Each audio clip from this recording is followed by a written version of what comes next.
Hello, hello, and welcome to Unleashed with Kimberly, a conversation for insight and intelligence. I'm your host, Kimberly Anderson. I'm an intuitive transformational coach and a business creative, and I have the amazing Fred Smith with me today. I am so excited about this conversation. He is the founder of the Clarity Group, and we're going to be talking all kinds of goodness over business. Hi, Fred. Yay. What's going on, Kimberly? How are you? I got goosebumps already. I'm so excited to talk to you today. So why don't we just first share what you do? Let's go there. Sure. Yeah, I appreciate it. Thank you for having me. This is such an awesome experience. And I'm Fred Smith. I'm known as Fred Smith, the wordsmith, Fred Smith, the dot connector. And that's pretty much what I help people do. I just help them like pivot, because a lot of people these days just don't know how to do it, or they're scared or nervous. So I help them connect the dots, make sure that their message is super clear and they have the basic foundations in place. So yeah. Oh, it's amazing. I love that. The Fred Smith, the wordsmith. Fabulous. I didn't do that. The audience coined me. I'm just like, okay. I think it's fantastic. And you have a brilliant way with words. I've witnessed it myself. You are magic, that's for sure. So how do you do that? What do you do how are you able to help people get really clear? Well, that's actually an amazing question. And my journey actually started back in '95. And I was homeless a few times. I was going through my experiences coming out of the inner city. And I did door-to-door sales for about 4 years. And then I joined the Marine Corps.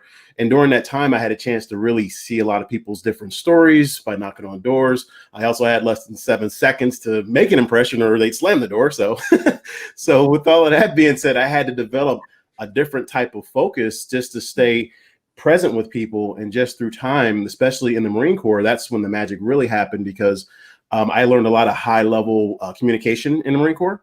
So we took that real world experience since '96 is when I went through that process. And then again in '98 and a few other times.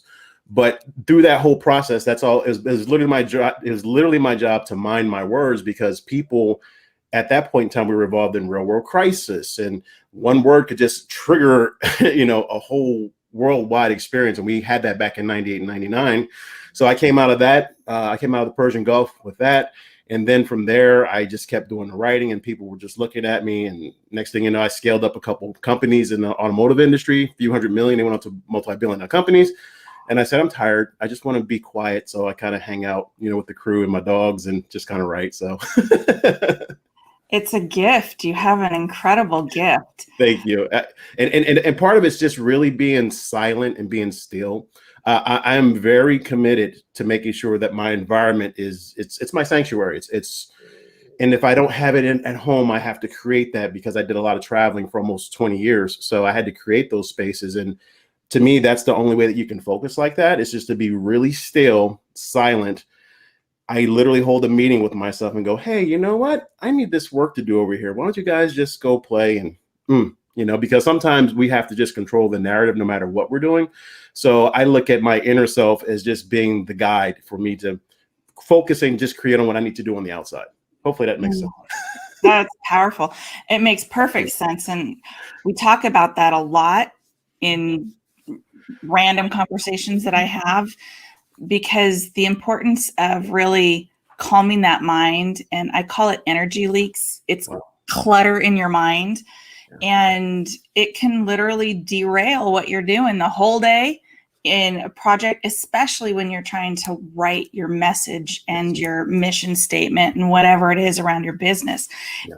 And we lose a lot of that. I mean, you got to hire copywriters, whatever. Yeah. And that's, to your point, that's one of the most frustrating things, because when we know we have a gift for a fact, it's the challenge is just expressing it to the world in a way that is clear and that makes, I don't want to say total sense, because I think that's subjective and that's a lot of bias in what I was about to say. But what I will say is that you calibrate the vibe that you want to attract. How about that? Oh, that's good. That's good. I love that. Slow down. Well, we're in a nice space. We got a good flow. I'm just like, let's go. That's good. No, I like that. That's yummy. Nice. I honor that. That's huge. That's good. it is so important because people are walking around in their brilliance, but they don't know how to convey that over. And having somebody like you come in. Yeah. And I know you were super busy on Friday, and I really honor the fact that we're connected huge, but that's one of the reasons why I put together that mastermind on Friday, was because I told them flat out, I'm just like, the worst thing that we can do is leave off this planet and our gifts are still in the ground. I really think that there's been a great awakening since the pandemic. And I also believe that a lot of people in my world, anger and frustration is an amazing thing, because from my level, just how I start writing and start talking to that, I know that they're emotionally in what they're saying. So the energy's in motion. So I go, awesome. It's when someone's somewhat not on that spectrum and I see them, but they're somewhat a little still, I don't like the label, but I have to just to define what I'm talking about. But that level of apathy and unawareness, I like to get right there at that intersection, because that's where the alchemy really starts. So if I'm able to just be still enough, create that transparent, vulnerable environment, then I believe I can pull that message out of somebody, and it's clear to the world. They're resonating, and they're also repelling the people who they don't want. So I like to focus like that. And that's what I was talking about in the meeting Friday. I'm just like, I don't know how much time we have on this planet, especially last year was an amazing test of that. And that's okay. I'm okay whichever way it goes, but I know I still have work to do. So let's go to work. Can we go to work? And everybody in the group was like, yeah, that's super cool. The energy was off the chain. And I just know your presence and your spirit. Oh, wow. I'm getting goosebumps again, but yeah. You're amazing. I'm getting them too. This is awesome. I love this. Gosh, you said so many things. I don't even know where I want to start with that. Let's talk about emotion first. Okay. Emotion, all emotion is amazing. The anger, the frustration, the happy, the joy, all of those are worthy of being celebrated on a level. And when you tap into that, you can really help convey that message. So I really like that you were talking about that. Thank you. Yeah. And to your point, I think the other thing that I like to look at, because I'm so careful with my words. I literally, when I say I'm thinking, I have to think versus saying people say it and it's anyway. But when I'm looking at the whole process, I have to be able in a mode where I can think. And that requires me holistically being centered. So I can't be too far on the left side. I can't be too far on the right side, top or down. I literally work on focusing in on two things. Believe it or not, what the person is saying as well as what they're not saying, because that gives me the other element that I need to get all the color in the messaging, so that when the final message comes out, I would say it's about as accurate as they've ever seen in their life, if not even more. And they go, whoa, it's just like, I didn't do that. I just saw it. I'm kind of like a facilitator, just, midwife, mid-husband, whatever you call it. I'm just like, I just see it and I just want to deliver it to you. That's really how I look at it. So it's a very sacred space for me. It's incredible. Yeah, I mean, you really do have a true gift. It's brilliant. That is your brilliance. It really, really is. And I love that you've honed in on it and you anchor to it. And you're like, I can share this with everybody. The funny thing about it was it actually hit me about 3 years ago when I was in Arizona. At that point in time, I had about 5 enterprise level clients and about 56 offline and a few online clients too, just making sure that I'm taking care of everybody. But I actually went to Scottsdale and I was working with one of my clients, and then he just came out of nowhere and was like, "You're Fred Smith, the wordsmith." I'm just like, what? And I didn't really want to accept that. And I think that was my challenge, because sometimes, we choose things and sometimes things choose us. And it was at that point out of all of those years where it really did connect. Cause I'm just like, wait, you're not even in my regular lane. And you just said that, kind of like Mariah Carey, she has a certain range of people and that's where I'm at. And he's like, just right here. And I'm just like, how did you even, we were talking about sales training and you're talking about this. I'm just like, how did I even get it? Then that connected for me. And I'm just like, I guess I got to do it. And the rest is history. That's how it came about. I love it. It's so good though. And you never know where that's going to come in. Yeah. Inspiration. He was inspired to go, right. And it forced you to go, let me look at myself in the mirror and go, okay, yeah. Yeah, that's exactly what happened. And the funny thing about it was, it's just like, this gentleman specifically is the one who I didn't think was listening to me the whole time. because when I'm training, I'm like, there's usually attendees and then there's hostages. And then we have a few victims in the room too, right? And I'm just kind of going, he was the victim / hostage.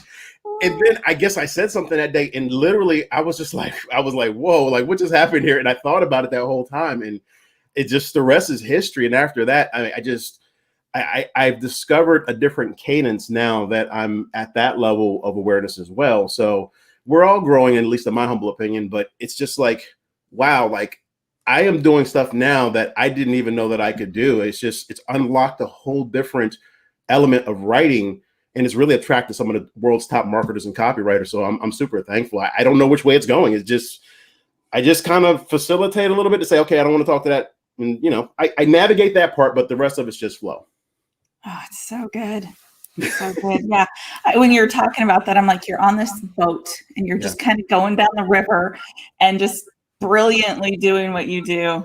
Yeah, it's our river of life. And that's really how I look at it. And now I think the difference is I actually have the oars versus first I had a little tugboat because, I was working at the high level. It's a little different story, but I was an entrepreneur, which means I was working inside of a company. I already had the brand. I literally had all the tools and resources and budget. All I did was go to work.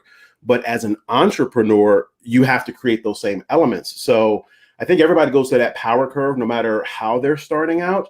And that's why I tell people to be encouraged and just really be still, because that's just like asking that fish to climb a tree. It's like, no, there's no geniuses swimming, I can't ask them to climb that tree. And just when there's an art to being still. And I'm confident that, you have a lot more reality on it than I do. But I also focus in on a lot of nothingness to just be still enough to let that experience and that flow just transform my writing.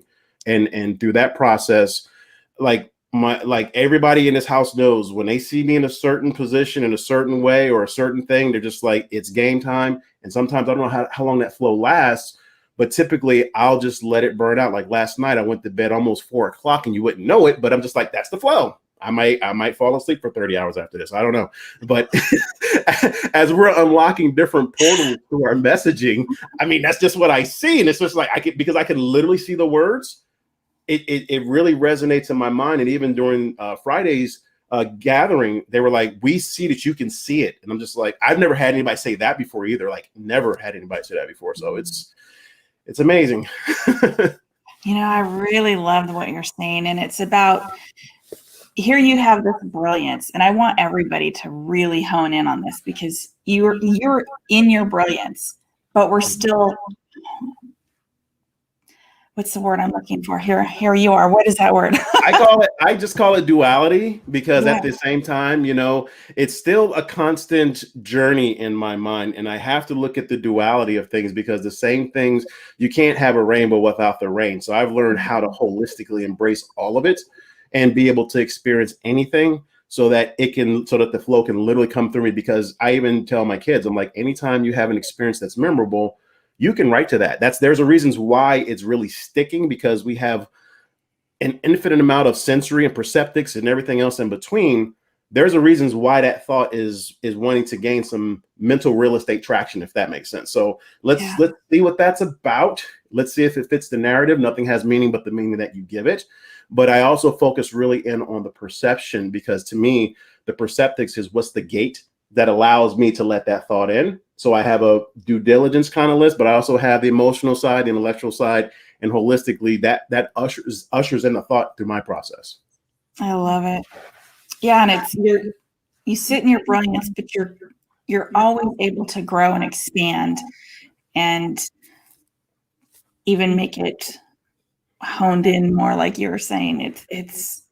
And anybody can do this in their brilliance, whatever it is. Yes. We just happen to be talking about this. Yes. But this is such an important piece. Let me ask you this question. Excuse me. What do you tell people who can't necessarily hire you, but how do you give them ideas or tips to really be able to get their message across of their brilliance, of their business? That's an amazing question. I've never had anybody ask me that question. Thank you, because that is such an amazing question. What I literally do is so simple. It's 3 words. that anybody wants to do. And before I tell you, it's almost the equivalent of like working out. And like, if you've never worked out or you haven't worked out before in life, you got to go slower. Maybe you're rehabilitating or doing whatever, right? So like, as an example, I lost all of this weight. This time last year, I was almost 100 pounds over this weight. So I literally started walking. I said, I'm going to go 1.1 miles an hour and then, get that momentum going. And then I started walking a little faster. And now actually literally after we're done, I just said it like, I'm going to go for a run. That's the way I look at writing. It's crawl, walk, run, then marathon. And we may already have certain elements of brilliance, but this is the part where I said I have to put on my intellectual hat, because we do have to have that little structure just to get clarity. So from there, what I teach people who are just starting out is just start with subject, verb, object. Go grab a children's book. See, spot, run. Run, spot, run. I promise you it is that simple. And that's literally what, not only did I learn in the high level military courses, believe it or not, but even my first writing teacher had told me that. She was like, if you just stick with just subject, verb, object, then, and that's what happened. I was able to start speaking. And here's another secret. This is a huge secret. It doesn't really matter how experienced the person is. Like, I have this doctorate and this and that, and I should write to this. No, all that stuff doesn't matter. I always write and communicate to people's inner child. And they don't go, hey, I'm a baby, give me my bottle. No, they're just like, I want milk. It's really that simple.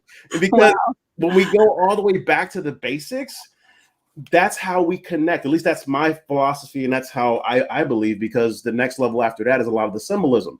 If you don't believe us, look at the emojis now in Egypt 3,000 years ago. We're going back to emojis. So to me, the ultimate element is just subject, verb, object.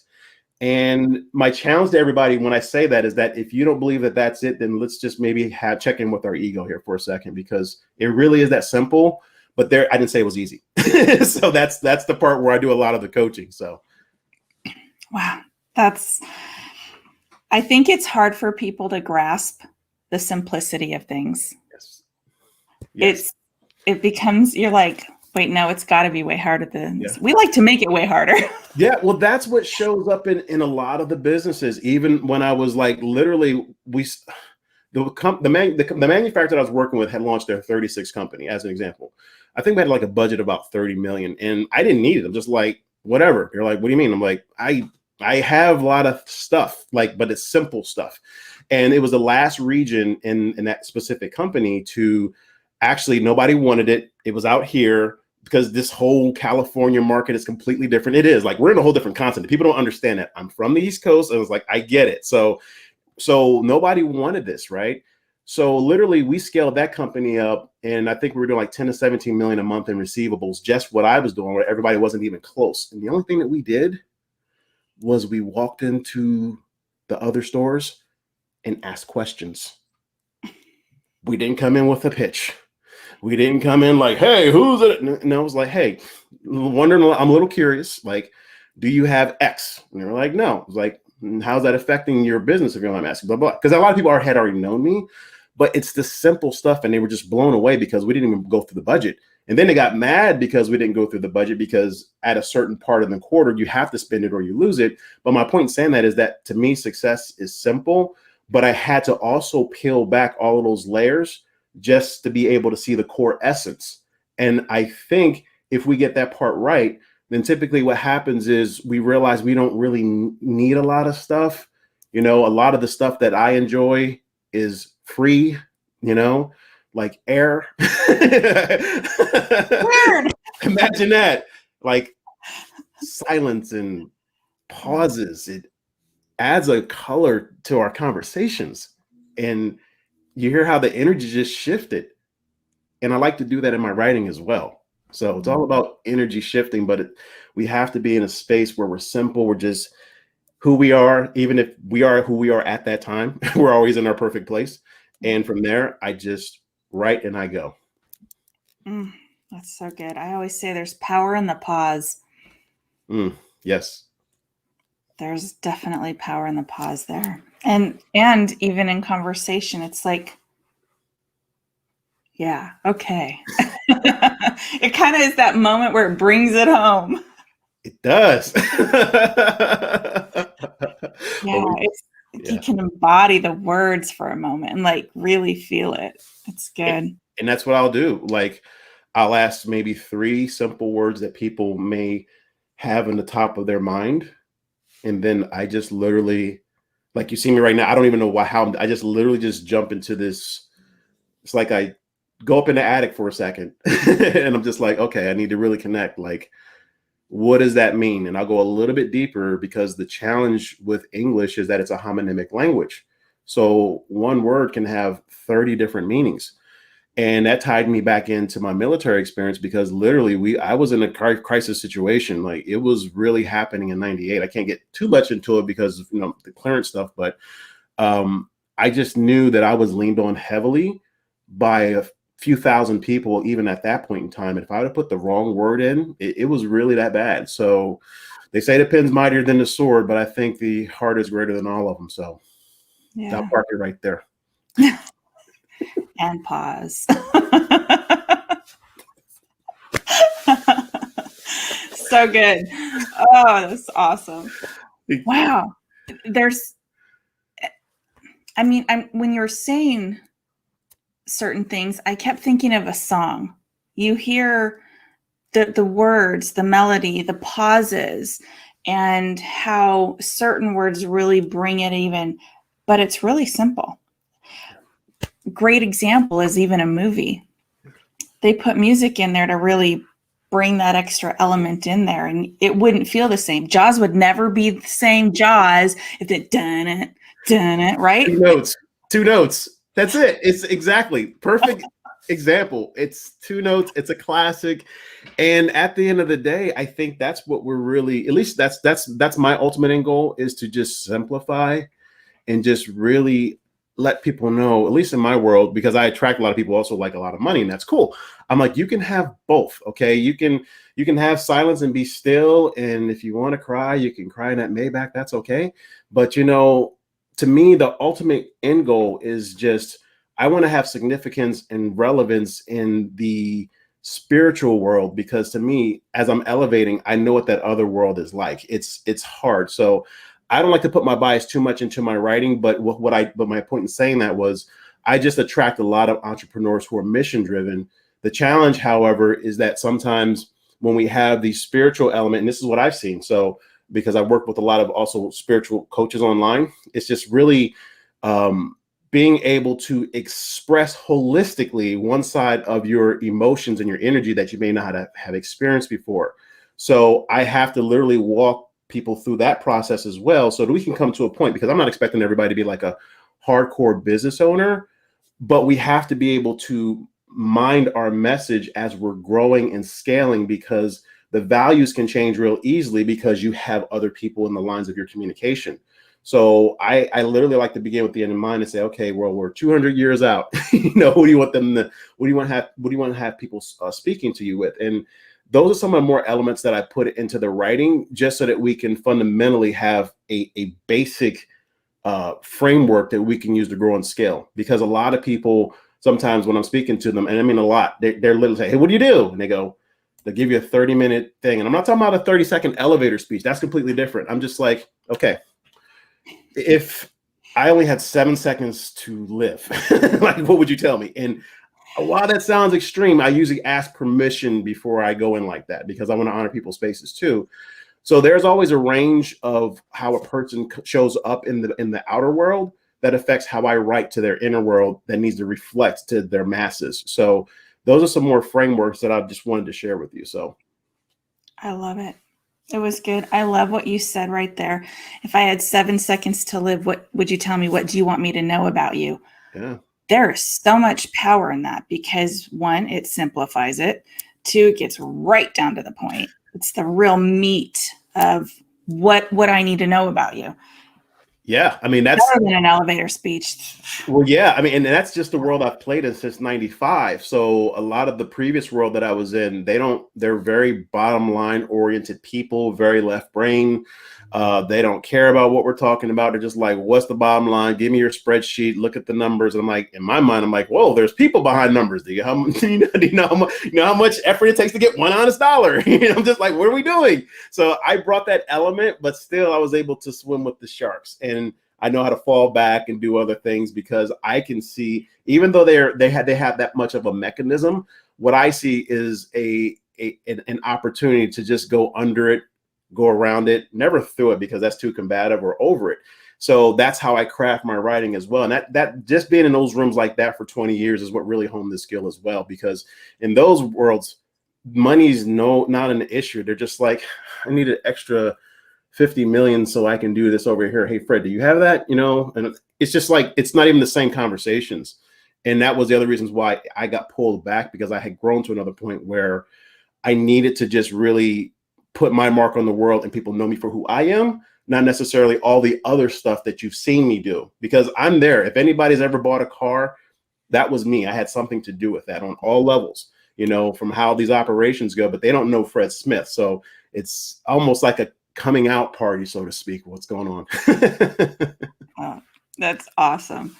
You are literally living in your zone of genius. It emanates out of you, and it's amazing. It is really amazing because you have this I don't want to say knack. That's not the right word, but you just have this really beautiful way of expressing not only what you do, but what you do for other people.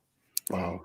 And I really want to honor that. That means so much to me, because it's just like, on one hand, I was really scared because that's not the way the world works. And I'm like, I've never fit in anyway. What the heck am I worried about? I'm just it is what it is, like, hey, but people know me though. They know, like, I'm not a no BS guy. I'm a straight shot. My no means no, my yes means yes. And my word is law. And I think people have to really embrace that part, because again, I don't know when I'm going to die. Let's just be frank. I mean, I'd rather just go ahead, talk, have a really healthy conversation, make sure we're both, in a nice, safe space, so that I can help facilitate other people's zones of genius and bring it out into their communication. So I take that very seriously. Like, I wish somebody would have seen that in me years ago, and able to help navigate those mental landmines, because there's a lot of real estate up there that's not ours, and that's what I had to do. I had to do a lot of unclutter. I had to get take the head trash out and throw it out in the garbage with everything else, and just just be me. And I think that's okay. And I'm here, and that's it. So like you said earlier, you are where you're at in the right time, in the right moment. You are perfectly you now. Yes. And we're perfectly who we are in every stage and every step of the way. 100%. Yeah. And I'm super thankful, because it's just, when I went into that approach, my life really did shift, and it opened up a whole new portal. And the good news was that I was able to, I draw a lot of inspiration from Steve Jobs.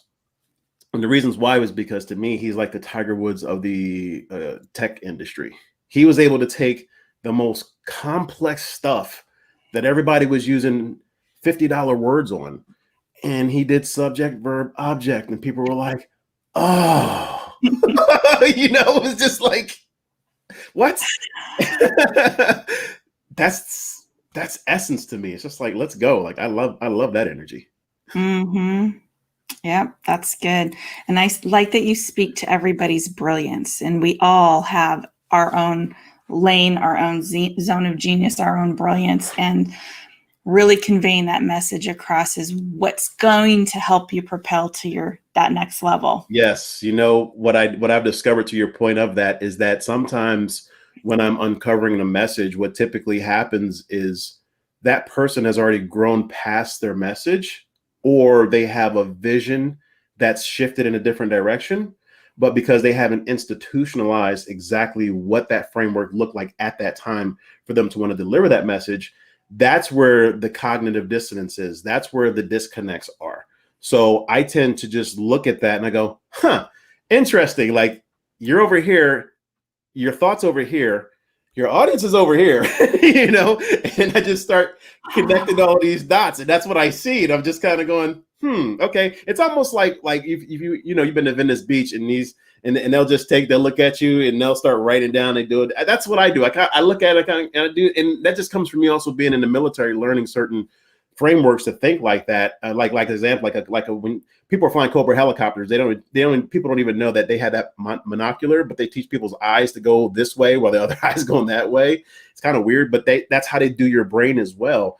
It's like, it's just, I'm able to see certain things just through exercises, and the power of words to me elevates the fact of thoughts or things. Does that make sense? Or oh yeah.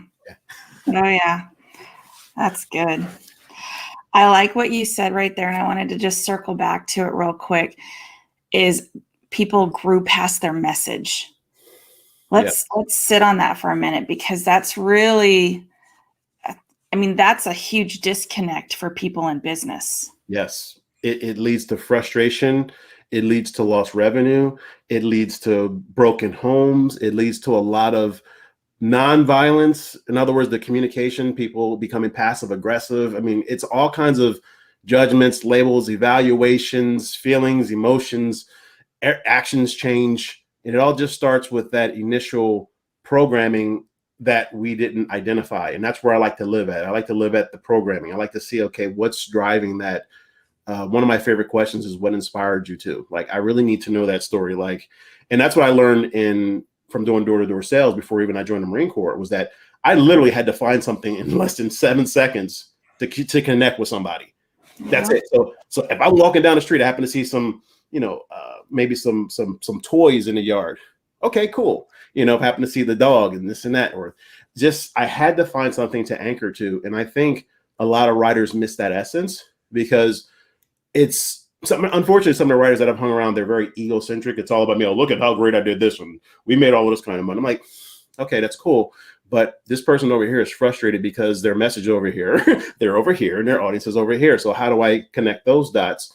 And once that started happening, though, I think people have to realize that the only people who are going to hear what we're talking about, Kimberly, are the people who are aware. It's the other crowd. Like, as an example, when I go to the club and I'll sit down in some of those meetings, and I hear people puffing their chests up, and I just see the child inside of them crying because they're frustrated, and that's why they're sitting in that room. And I'm just like, I can't say that. I mean, I could, but whatever. I'll just let them sit on it. And then when it's time for us to talk, because I need to honor people's space. I'm not going to sit here and just judge, label, and evaluate, but I have a very strong track record in the high 90s, the super high 90s, of having an accurate assessment of what's going on. So I just take that, I write to it, I think to it, I communicate to it, and I want to, and I share that with other people, because again, my biggest driver, my biggest why, especially at this point in time in my life, is I don't know when I'm checking out. So yeah.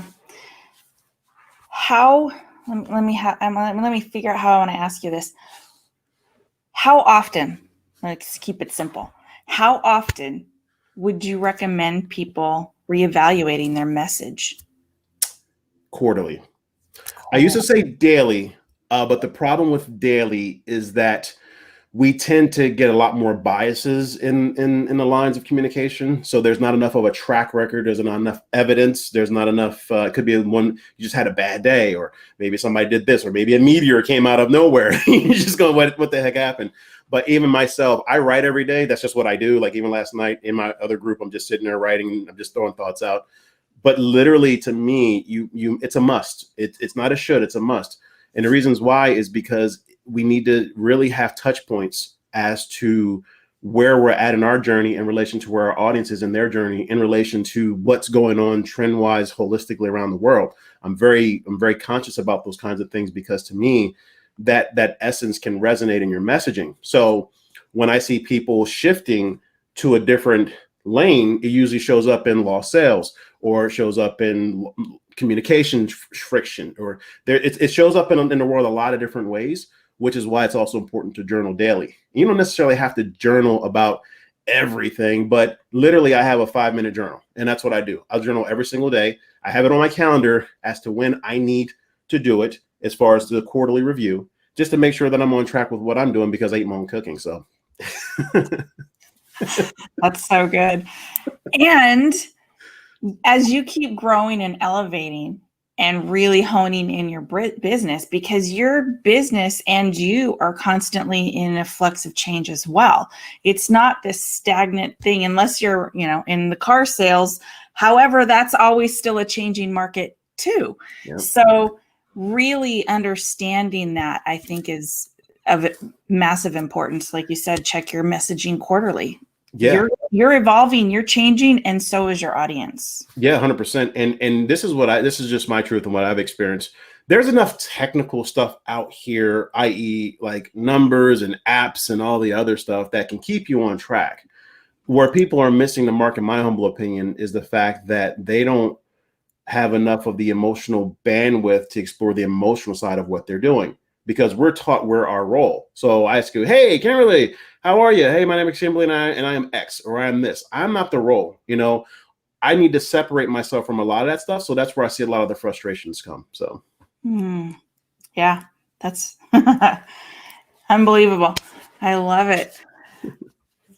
You were just this amazing wealth of knowledge. And I love this because this is such a conversation that needs to be had, really, because, the messaging is such an important part of your business. I mean, it is your business. Yes. You are your business. Your messaging is like right there with it. And that's why I have all of these mirrors behind me. It really is the law of the mirror. So I love it. Some of those subtle things. It's awesome. They look fabulous too. That's just the way it works, because this is really how I think. Well, I think that's how it works. It could work someplace different, but the truth of the matter is I'm always have to remind myself that there's a scale of getting out of my own way so that I'm able to actually see something that someone else can't see. And I help them see the unseen, because again, it's not crazy. It's not woo-woo. It happens all the time. They're called architects. So architects look at the building, they see it in their mind, they draw it out all the way down to where the electrical plugs are. And then they're the ones flying around in the private jets because they understand thoughts are things. And it's like, hey, thoughts are things. Watch, look at my building, go in there and pay my rent. Hey, it's cool. I'm getting paid. It's like the biggest counterintuitive secret on the planet. It's just like, look, if you've done anything, even how we got to this point via technology, somebody had to think of it in their mind. But they also had the presence and wherewithal to be able to actually explain it, bring it to market. Is it viable? It's a whole lot of different things that go into that message for somebody to say, hey, I want that. So that's how we're connecting right now. There's probably like 1 billion people who just helped us get to the point where we're doing video communications. It's kind of a marvelous thing when you just go in that direction. Oh my gosh, we could talk a whole thing on that alone. It's so incredible. And I love how you're talking about, you see the idea, you test market it ideally, and you just start making things happen and bring it to fruition. And that's how everything is created, other than, like a cookie that was by accident. But look what we love. We love cookies. Right? And that's the thing about it. It's just like we've been trained, conditioned, and taught that it's this huge, I'm gonna use a $20 word, magnanimous process, right? It's subject, verb, object. I promise you. And now here's where I have to get super clear. The frameworks that people are using in an enterprise company are completely different than somebody who is just talking to whether they're networking or they don't really have paid traffic or things of that nature, right? They're actually organic, doing on the ground, right? The frameworks and the structures are completely different. Like I don't, even if I did have it, I don't want to just pay $20 million to just put a billboard out and not be able to track it. So a lot of this stuff shows up in the online world. It shows up in our messaging because we're looking for a model. We're looking for a framework, but it still requires simplicity. Like, what do I want? Subject, verb, object. Can we start that basic first? And I promise you, you'll start scaling down versus scaling up, because you go, man, I got too much stuff. And it's what I also talked about Friday. It's called the tyranny of choice.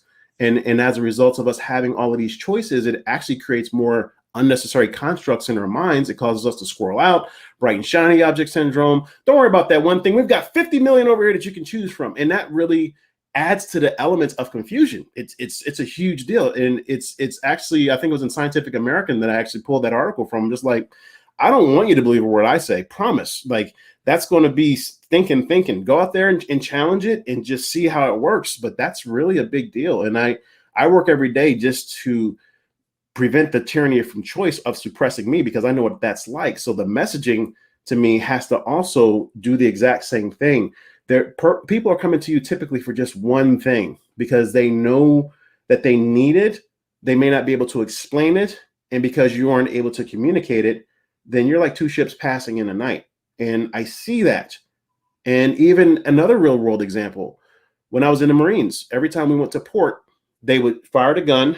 They had that little rope yarn, right? The sailors would pull the ship in and everybody disembarked. And it's like 5,000 people on the ship.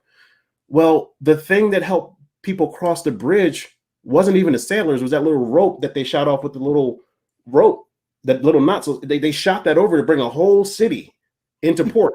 That's huge. People don't think like that. It's like, that is huge. Like, so when you're offer, I don't need to hear 30 things. Like, I'm going into the store late at night. I got to run and grab it. What do I need right now? Like, that's really how I like to tend to things, because from there, people start telling you what they need and what they want. And from there, your messaging may not even be over where they need to be or they want to go or what they're running away from. So I don't want to get too complicated into it, but that's the essence to me of like literally just life, because we are manifesting based on our words, or it's just, it's magic. Magic. It is magic. Oh, it's the simplicity. You keep talking about that simplicity. And like you said, it's that gun with this thing. On there, just like a little harpoon gun. And they shoot them, And it carried over a whole city. Yeah, carried over whole cities. Like, these aircraft carriers have thousands of people on them. It's a big deal. It's just really the profoundness of how simple that is. But the person who's shooting it, they have to aim. They have to make sure the gun's calibrated right. You don't want it shooting, a bud and all the other stuff. It's a little bit more, of course, and that's where I like to live right there, because that person's responsible for the rest of the tribe coming through. Getting on board partying. Hey. Yeah. Well, not only that, but even the guy who came up with that invention to bring the ship over had to think of it. Exactly. It's just thoughts are things. Like, okay. Thoughts are things. 3 words. Ensemble subject, verbs, object. Just saying. And that's what I train my clients to do. I'm like, look, let's do our best for starters. Keep things under 25 words, okay? We're starting to develop a little bit mastery. When we go to 15, you're starting to become a little ninja like at 10. But then you start going into these other micro levels and you get to 3 words. That's just total, like, that's the framework. It's just, to me, that's total brilliance. Say it in 3 words or say it in 1 word. Like, and then if you're really balling, be like Prince. He was a symbol. I want to be a symbol. Yeah, it's true. Challenge it. Yep. That was funny. And then it was the artist formerly known as. Yeah, that sounded like an LLC going south. The artist formerly known as.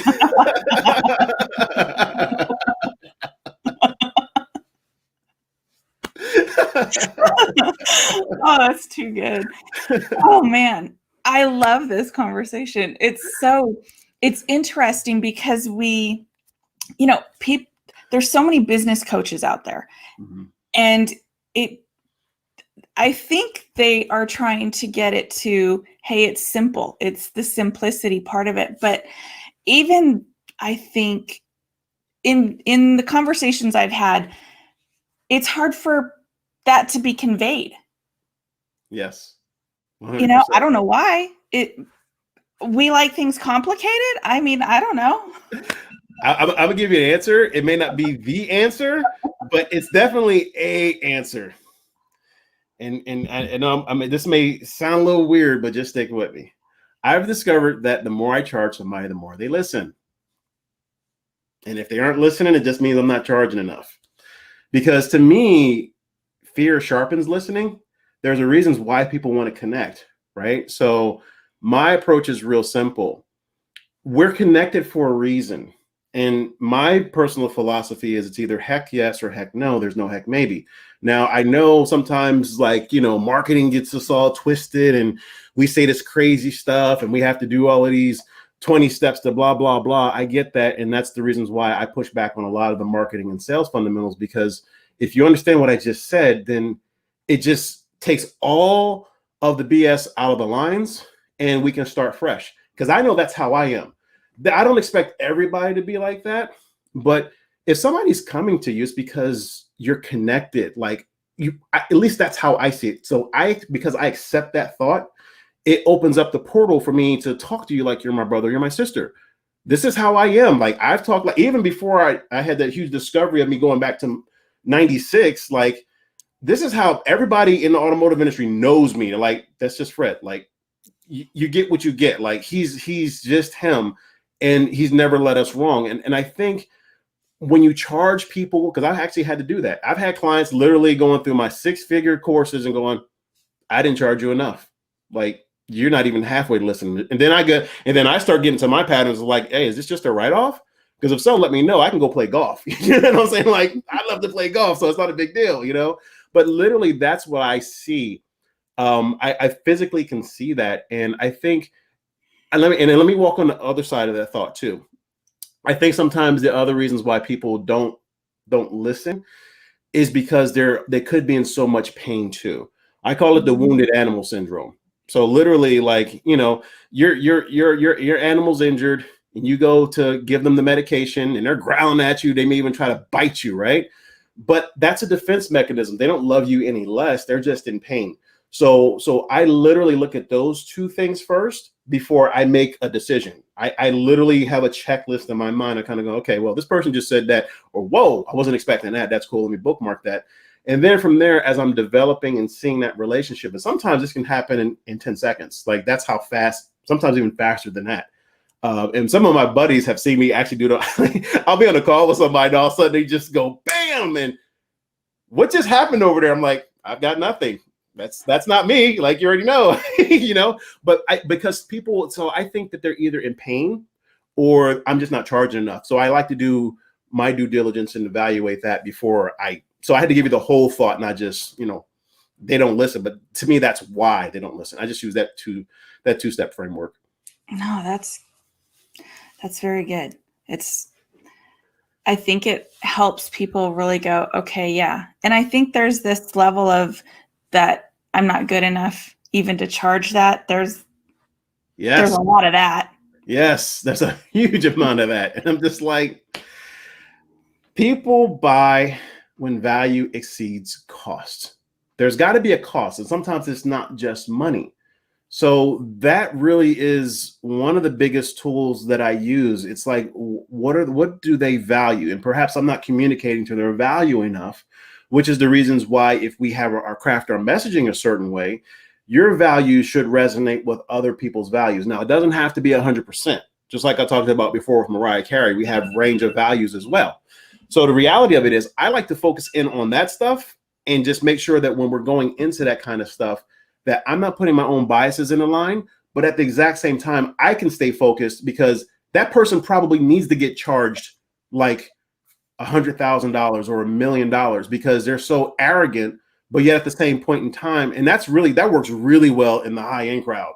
Like they've got all the money in the world, doesn't matter whatever. Like even I'll give you a real world example.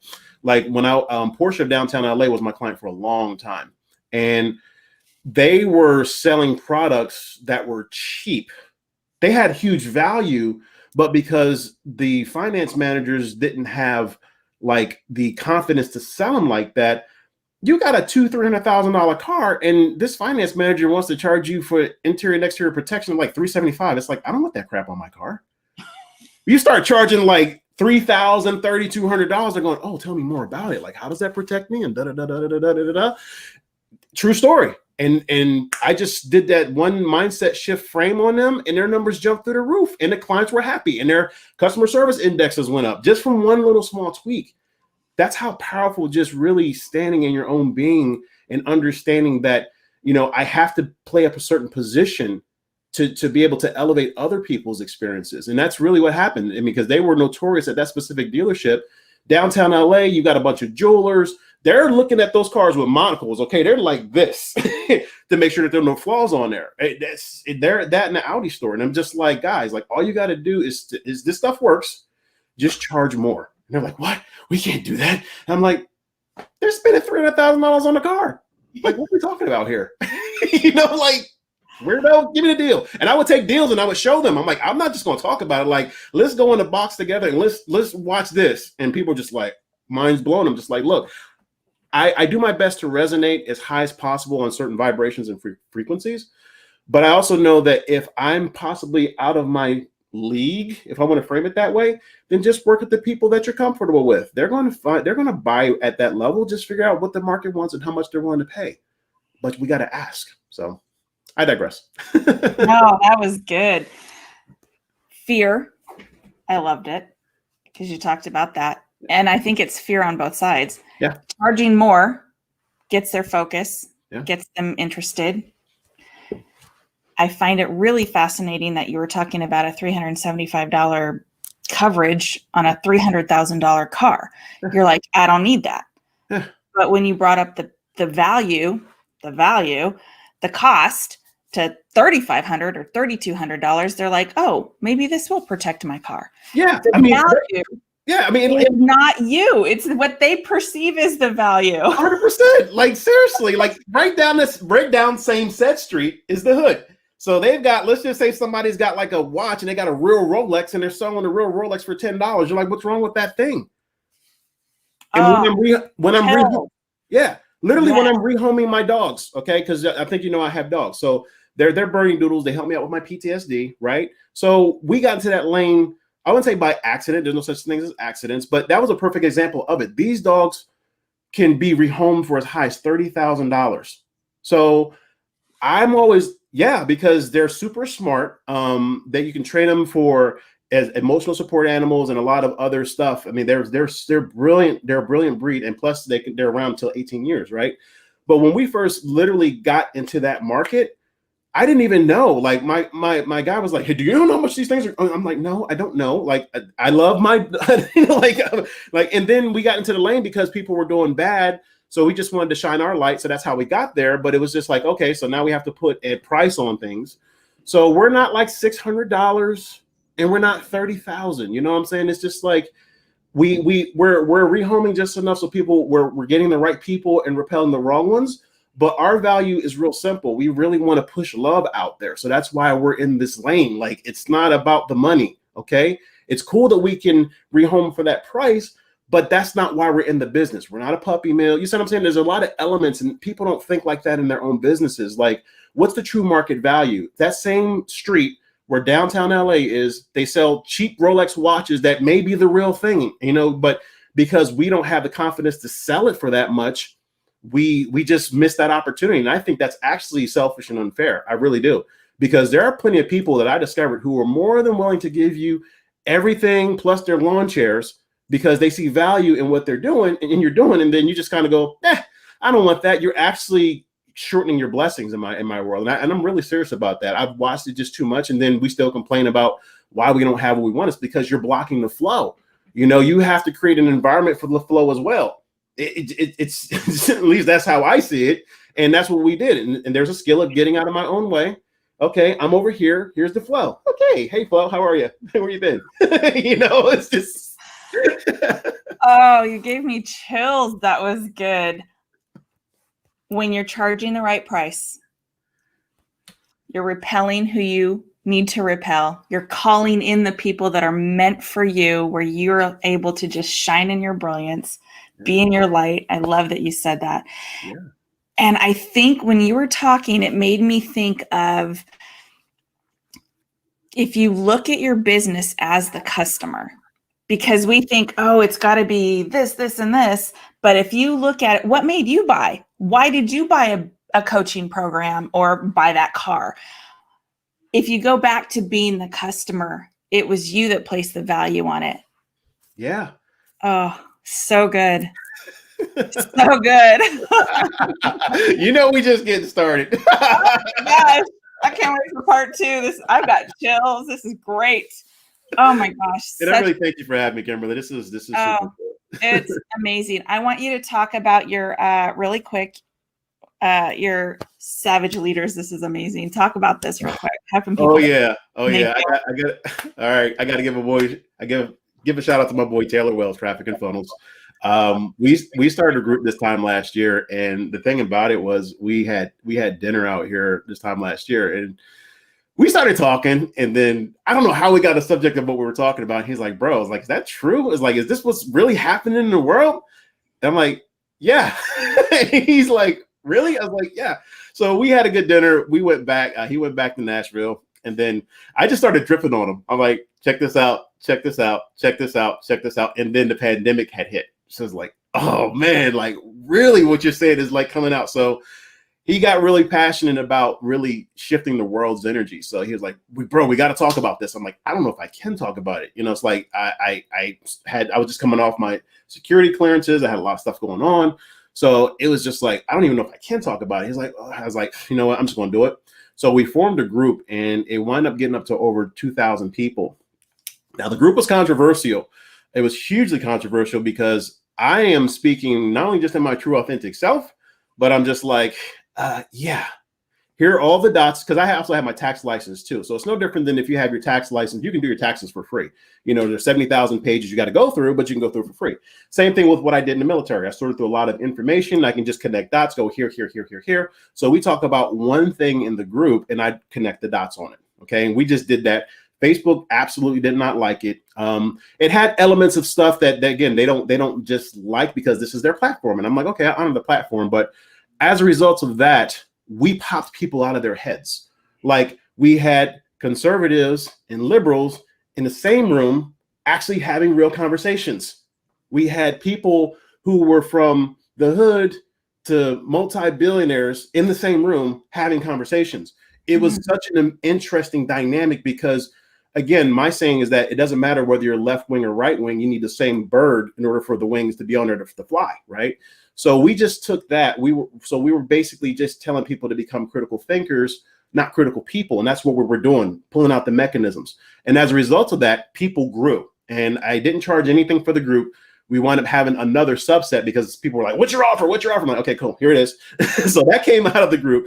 But the Savage Leaders concept came as a result of no matter how far, even when we were getting beat down as far as really changing people's lives publicly, there are certain leaders, in order for you to become a savage at it, you just have to get rid of your framework and just throw it out the window. And that's really how that concept came about. We've had some people do some amazing things in that group, from helping their own communities during crisis times to bringing back relationships. So you got to be a savage to do that. You really have to get out of your own head. You got to get out of your own framework, your own thinking. You have to really throw yourself out there into the fire, not necessarily burn up, but, you know, just to be willing to shift lanes. And that's what me and him did. He wasn't comfortable in coming out of that lane. I wasn't comfortable coming out of my lane, but together we had a great synthesis. And that's how that Savage Leaders came about. So now that's the holistic view, is that we're going through a global reset now because people are coming out of the pandemic. They're starting to spend more time. The world isn't the same as it was before. You know, a lot of the digital technology is here to stay. Some things may go away. How do we shift? How do we adapt? So this is a huge reset. So my challenge to everybody listening to this is to just really just be still, be quiet, and just really feel the energy as far as where life is taking you now. Because I know for me, I didn't plan on going in this direction, but because there is a huge reset, we need more leaders who are out there to genuinely lead and just lead from the heart and just really serve people to the highest levels. And unfortunately in the coaching and marketing world, that's almost a cliche now, but I really mean it. So Savage Leaders is just about that, really being in your true, authentic self and just being the best human that you can be. And again, we're human beings, not human doings and human havings. So that's, you know, like, love that. That's the essence of Savage Leaders. That's so good. So they can go to this link, find you. They can find you on Facebook, Fred Smith. I love it. That's amazing. And I just want to announced my 21 days, 21 women experts sharing how they overcame limiting beliefs, traumas, and obstacles in their life and became the successes they are. It's free. Register. It launches May 1st. Goddess Summit 2021. Fred, you are amazing. I am so honored that you were here with me today. This has been such a phenomenal conversation. Yeah, thank you. Likewise, Kimberly. I really appreciate you having me unleashed today with you. Yeah, unleashed. Thank you so much. It was awesome. All right. Much love, guys. Much love.